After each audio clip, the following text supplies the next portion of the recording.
యేసుక్రీస్తు పరిశుద్ధ నామములో మీ అందరికీ శుభములు. ఈరోజు కీర్తనల గ్రంథం 65వ అధ్యాయం చదువుతున్నాము. దేవా, సియోనులో మౌనంగా ఉండుట నీకు స్తుతి చెల్లించుటే, నీకు మొక్కుబడి చెల్లించవలసి ఉన్నది. ప్రార్థన ఆలకించువాడా, సర్వశరీరులు నీ యొద్దకు వచ్చెదరు. నా మీద మొక్కుబడిన దోషములు భరించజాలనివి. నా అతిక్రమములు నిమిత్తము నీవే ప్రాయశ్చిత్తము చేయుదు. నీ ఆవరణలో నివసించినట్లు నీవు ఏర్పరచుకుని చేర్చుకునేవాడు ధన్యుడు. నీ పరిశుద్ధాలయము చేత, నీ మందిరములో మేలు చేతను మేము తృప్తి పొందెదము. మాకు రక్షణకర్తవైన దేవ, భూదిగంతముల నివాసులందరికీ, దూర సముద్రముల మీదనున్న వారికి ఆశ్రయమైన వాడా, నీవు నీ నీతిని బట్టి ఇకర క్రియల చేత మాకు ఉత్తరమిచ్చి ఉన్నావు.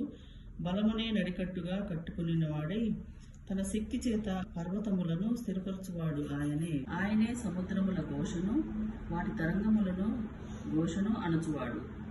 జనముల అల్లరిని చల్లార్చువాడు. నీ సూచక క్రియలను చూచి దిగంత నివాసులను భయపడుదురు.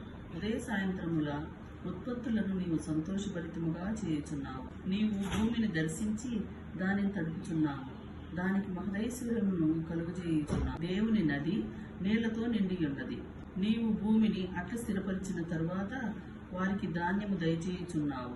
దాని దుక్కులను విస్తారమైన నీళ్లతో తడిపి దాని గనిమలను చదును చేయుచున్నావు. వాన జల్లుల చేత దానిని పదును చేయుచున్నావు. అది మొలకెత్తగా నీవు దానిని ఆశీర్వదించి ఉన్నావు. సంవత్సరములు నీ దయాకిరీటము ధరింపజేయుచున్నావు. నీ జాడలు సారము వెదజల్లుచున్నవి. అవి అడవి వీడులు సారము చిలకరించుచున్నవి. కొండలు ఆనందమును నడికట్టుగా ధరించుకుని ఉన్నవి. పచ్చిక పట్ల మందలను వస్త్రము వలె ధరించి ఉన్నవి. లోయలలో సస్యములతో కప్పబడి ఉన్నవి. అన్నియు సంతోష ధ్వని చేయుచున్నవి. అన్నియు గానము చేయుచున్నవి. ఆమె. దేవుడు మిమ్మల్ని అందరినీ దీవించునుగాక.